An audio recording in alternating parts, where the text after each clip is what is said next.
Welcome to the John Clampett Show, episode number 18. This is video 2 of 4 that I'm releasing this week. And today we're going to be focusing on the teams that I believe can win 3 or 4 playoff games in a row and have a shot at actually winning the national championship. There's only 6 teams that I think can actually do this and are capable of this. There's some other teams that are really good, really talented, but they have one or two major flaws that I think is going to be really difficult for them to overcome. These are the teams I think can actually win a national championship this year. And those 6 teams are Ohio State, Indiana, Notre Dame, Georgia, Miami, and Oregon. I listed them in no particular order whatsoever. But those are the 6 teams I think can win a national championship this year. And when I break down the teams and just look at them, strengths, weaknesses, and whatnot, I think you'll understand why those are the teams I believe can win the national championship this year. So for Ohio State's case, we'll look at their strengths. Obviously, they're really talented. They have a great coaching staff. Their quarterback is the most efficient quarterback in the country. The receivers, the passing game is elite. Jeremiah Smith and Carnell Tate on the outside, both first-round picks. Smith has to come back for another year, but when he does leave for the NFL, he'll be a first-round pick. Tate's probably going to be a first-round pick this year. And just the depth overall that they have across the board, it's elite on offense, defense, special teams. They're loaded everywhere. And when you look at the weaknesses, they don't really have any. You know, there was a point earlier in the season and midway through that you could say the offense of the biggest liability, the least efficient or least effective part of their team was the running game. Well, in the past few weeks, they've proven that they can run the ball and run the ball very effectively whenever they want to. They had a drive against Michigan in the second half that was like 18, 19, 20 plays. Took like 8 or 9 minutes off the clock, and like 16 of those plays were run plays.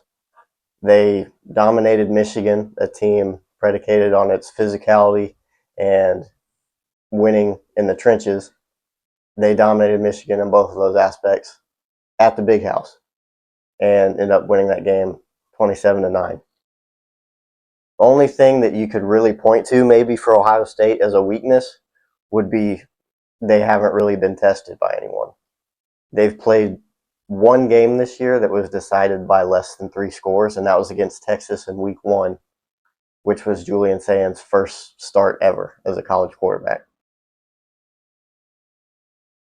Ever since that point, they've dominated everyone on their schedule.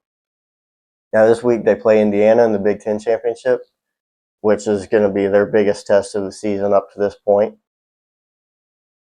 So, will they be as elite as they've been throughout the year? I don't know, because they haven't really been tested. I mean, the teams that you would say were the best teams on the schedule, you would say Michigan. They passed that test easily. They beat Texas in the first game of the year. Texas wasn't great at the beginning of the season, but that was also Ohio State's first game of the year and Julian Saint's first start. Ohio State has also been pretty vanilla on offense to this point, which is very different from what they were a year ago. I think that's more strategy. It's saving their players, making sure that they're healthy, and they don't show too much on film for the postseason run that starts this weekend with Indiana in the Big Ten Championship game. So Ohio State, I don't think, really has any weaknesses. That's why I think they're one of the 6 teams that can win a national championship. Indiana is the second team I mentioned that I think can win a national championship. Their top-end talent is elite. They're up there with the best teams in the country. Their margin of victory this year is absurd. They did have the scare a couple scares against Iowa, at Iowa, which is always difficult to play. And then the scare against Penn State, they had some injuries. And Penn State's really a talented team. So even though they haven't been as good as they were projected to be, they still have NFL talent all along their roster. So Indiana went in there with some injuries and still got a win late. Indiana has been tested and played in close games. So the experience they have in a nail biter could be effective for them going into the playoffs. And the coaching staff. Curt Cignetti is an elite head coach. The rest of the coaching staff is really good as well. So Indiana doesn't really have a major weakness similar to Ohio State. The only thing I would say for Indiana that might be concerning is their depth. If they do have an injury somewhere, or multiple injuries somewhere, can the guys behind them step up against elite teams like they'll play in the playoffs and perform to the level they need them to come out victorious, especially in the trenches. Against Penn State, they did win the game, but on the offensive line, they weren't as good as at protecting Fernando Mendoza as you would have hoped for them to be. They gave up a few sacks in that game. On the last drive, Mendoza was under pressure on pretty much every pass he was throwing with one of the Penn State guys in his face. There wasn't really a clean pocket on any of those plays. So if that happens, that might be concerning for Indiana if they were to play against a team better than Penn State, like Ohio State this weekend, or Georgia, or Notre Dame, whoever they match up with in the playoffs. But as far as everything else goes, and if Indiana can stay healthy across the board, they're going to compete for a national championship because they're an elite football team. Notre Dame is the third team that I mentioned that I think can win a national championship this year. They have talent, NFL talent all across the board. One of the best players in college football. At the running back position, Jeremiah Love. Backing him up, you have Jadarian Price and Ananias Williams, who are both really good running backs and NFL caliber players as well. NFL players across the board on defense and other positions on offense. Their passing game is better this year than it was last year. They're really balanced with C.J. Carr at quarterback. The offensive line is just as good as it always is. They do have an issue on offense that some of these other teams don't have. That's their short yardage offense. They're not very good in short yardage situations on third and fourth down, which is really surprising because Notre Dame is built on offensive line. They run the ball. You'd expect them to be pretty good on short yardage. Well, last year, they were really good on short yardage, but pretty much every short yardage play was Riley Leonard running the ball at quarterback.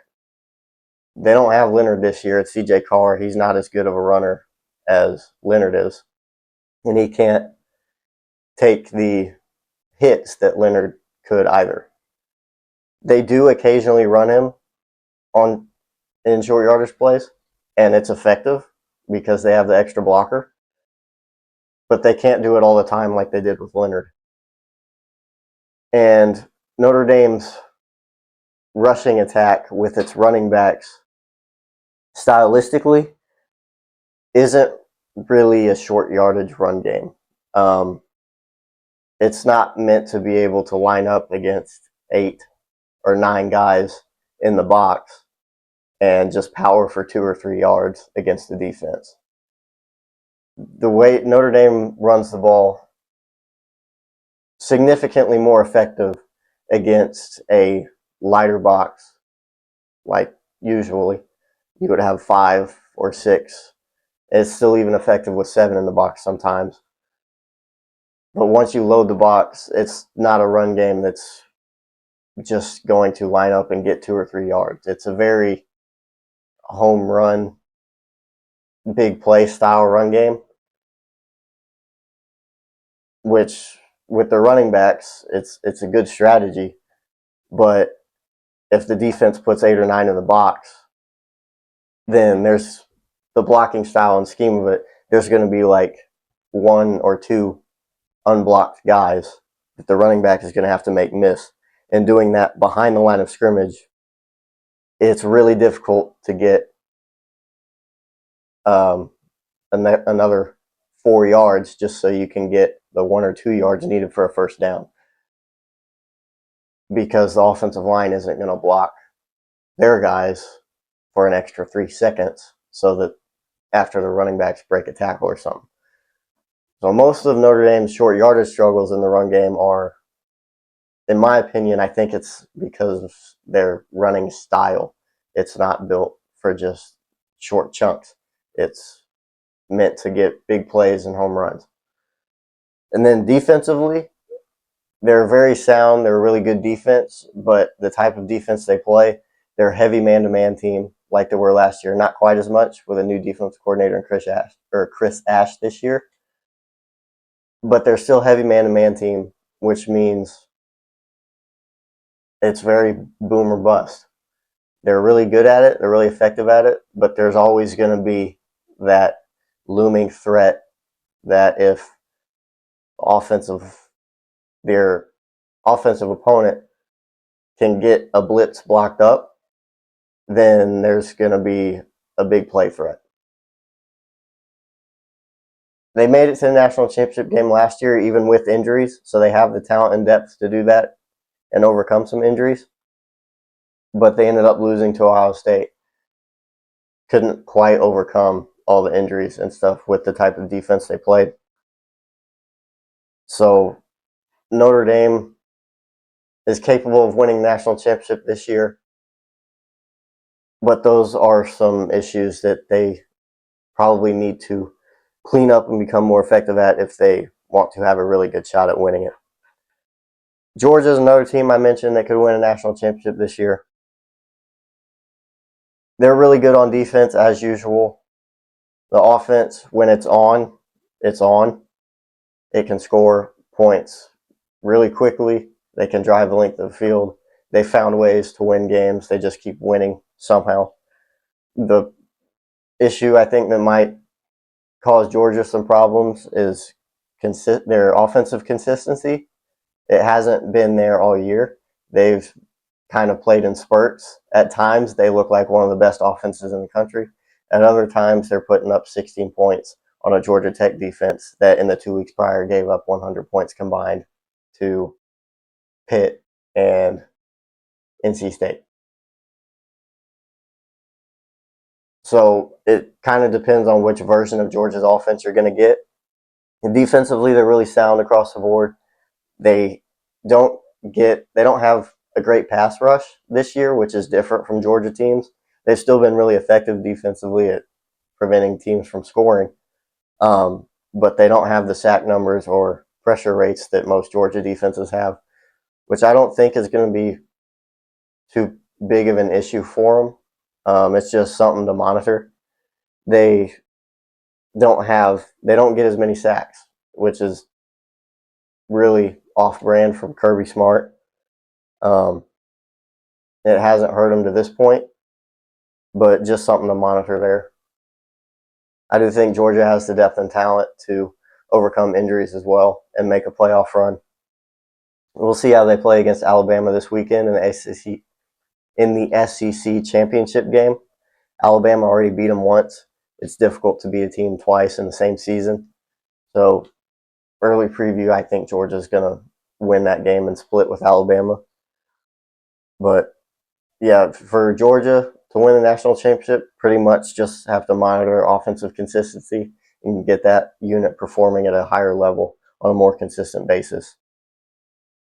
Miami is another team that I think can win a national championship. This one might be a little more controversial considering the 2 losses they had to SMU and Louisville were not great. But Miami's really good in the trenches. They have a great defensive line. They stop the run well. They pressure the quarterback really well. On offense, they pass protect well, and they can run the ball effectively. Their receivers, are pretty good. CJ Daniels, he's a bigger body receiver, physical. Malachi Tony is a freshman. He's elite. He's a stud, and he has somewhere in the mid 80s on catches this year. I think 84 catches his freshman year, and he does it all for him. Jet sweeps, in rounds. He's thrown passes for him. He's a high school quarterback, and then obviously catches the ball a lot. And Miami uses him in a lot of different ways. Miami's defense, like I said, they pressure the quarterback. They get sacks. They force turnovers. They're really sound. So really, Miami, what version of Miami shows up just kind of depends on which version of Carson Beck shows up. Like I said, they had the 2 losses. Beck didn't play well in those games. The other 10 wins, Beck played really good and really efficient in those games. The loss to Louisville, Beck had 4 picks. They lost by 3 points. Lost the turnover differential by 4, lost the game by 3 points. So Miami kind of lives and dies by the performance of Carson Beck. So if he shows up and plays well, Miami's going to have a chance to win the game and go on a run in the playoffs. If other defenses can cause problems for him, Miami's not going to win the game. It's just not going to happen. Miami does appear to be peaking at the right time right now. Beck's been on a tear the last 4 games in November. They're playing really well, blowing teams out. So I do think if Miami is put into the playoff by the committee, that they're rolling right now, and I don't think Beck is going to have his lapses that he has a tendency to do before. I think he's going to play well, so Miami's going to have a chance to go on a run in the playoffs and compete for the national title as well. And then the last team that I think can win a national championship this year is Oregon. Dan Lanning's a good coach. He gets that team fired up. Oregon's built in the trenches really well. They stop the run. They run the ball better than just about anybody in the country. Dante Moore has shown that he's really good as a quarterback there. He can make every throw. Their receivers are fast. They have elite speed. The defense is really sound. They stop the run really well. Their pass game, or their pass defense, is really, really effective and really good statistically. They did give up some yards and some points to USC, who is one of the better offenses in the country. So that could be something to watch. And they did give up some yards and points to Indiana as well. They beat USC, they lost to Indiana. So the weakness I have for Oregon is really just which version shows up. I trust their offense. Their offense is going to score points. They can score points on a lot of teams because of how balanced they are.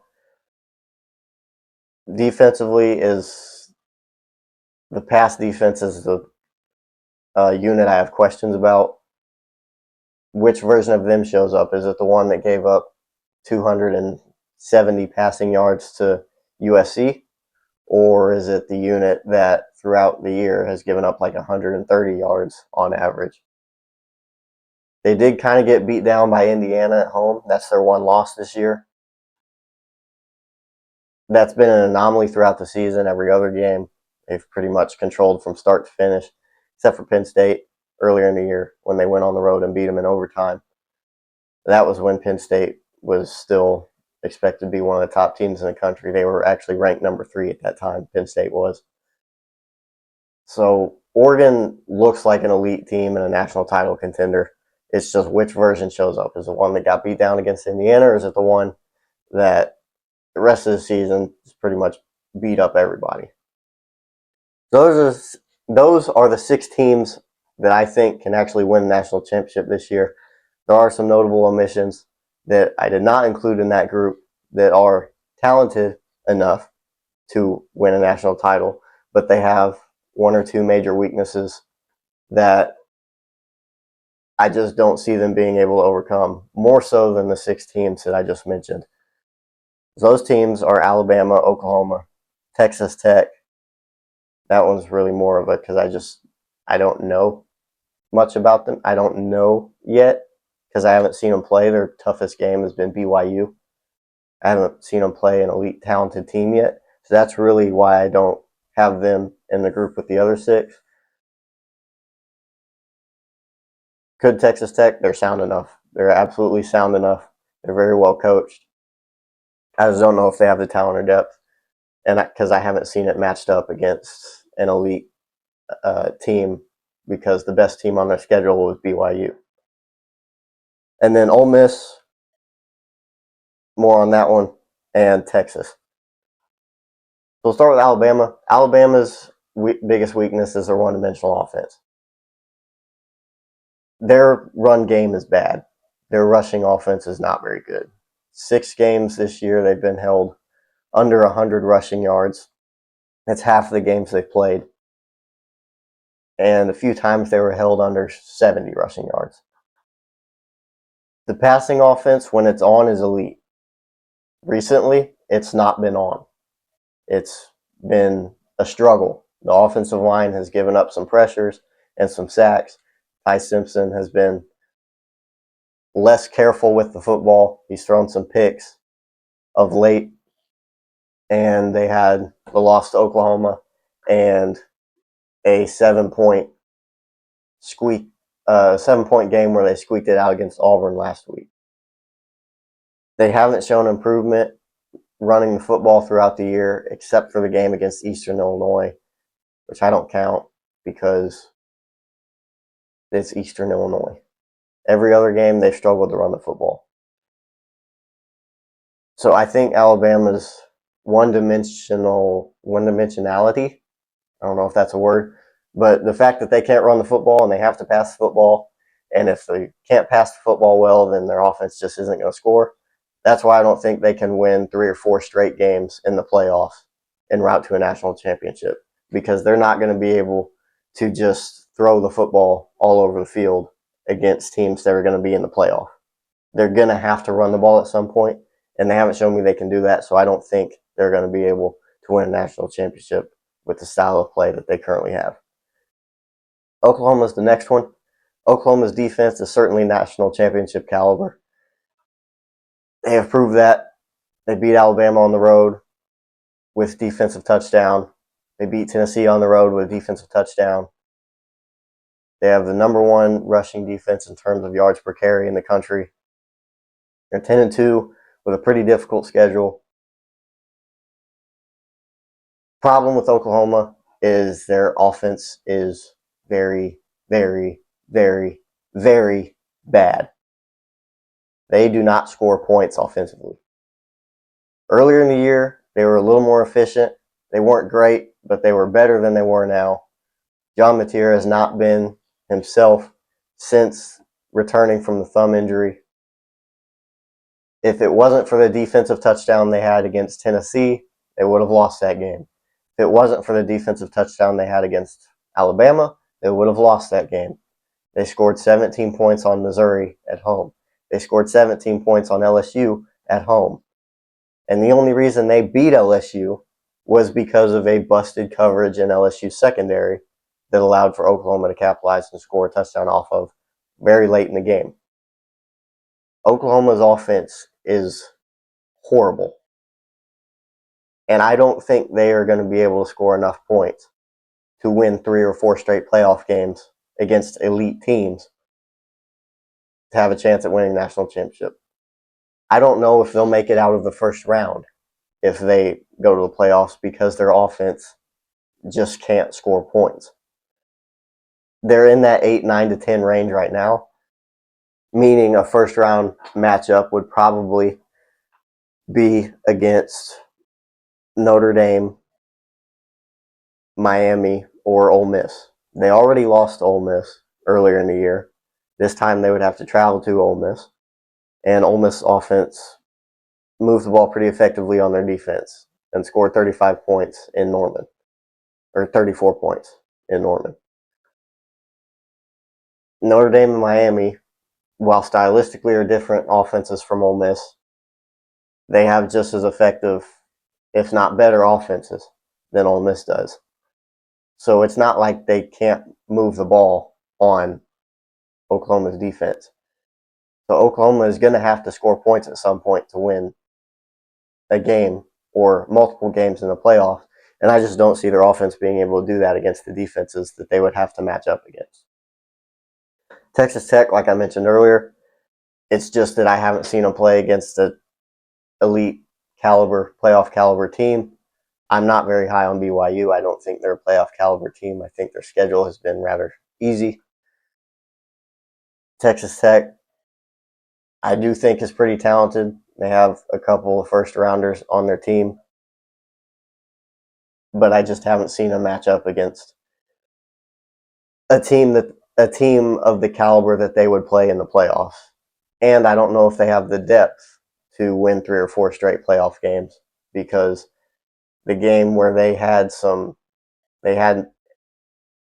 a major injury to one player, and it was their quarterback.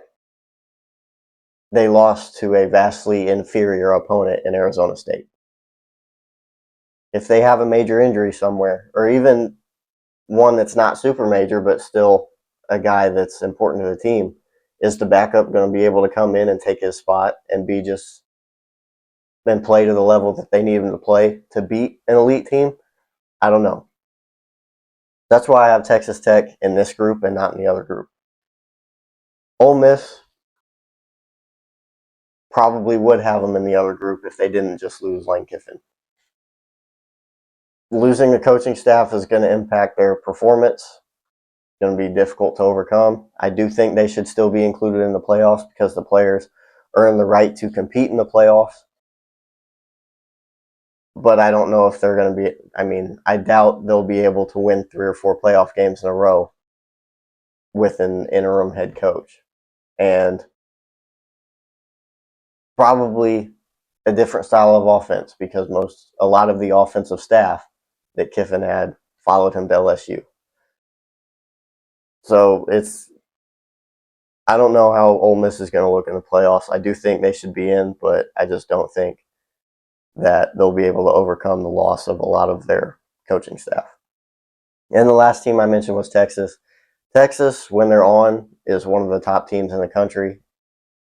When they're not on, they're losing to 4-8 Florida and beating Kentucky and Mississippi State in overtime. They're inconsistent just about everywhere. Arch Manning has been inconsistent throughout the year. He's played better of late. Still don't know if he's going to be consistent enough. The offensive line hasn't been very good throughout the whole year. They've been a detriment to the team. They did play well against A&M, but I don't know if that's enough. The defense has been inconsistent. There have been times where they looked a lead on defense. They gave up 14 to Ohio State, held Texas A&M to 17. And there have been other times when their defense has been bad. They gave up 38 points to Mississippi State. They gave up 35 to Georgia, 21 in one quarter, and they gave up 37 to Arkansas. So Texas just hasn't been consistent enough, I think, to make a run for the national championship. I don't think Texas will actually get into the playoffs. If they do, I don't think they'll be able to make a run for the national championship because of their consistency. That's going to do it for this week's episode. Just like I said, or like I went through, just to remind you, the 6 teams I think can actually win a national championship are Ohio State, Indiana, Notre Dame, Oregon, Miami, and Georgia.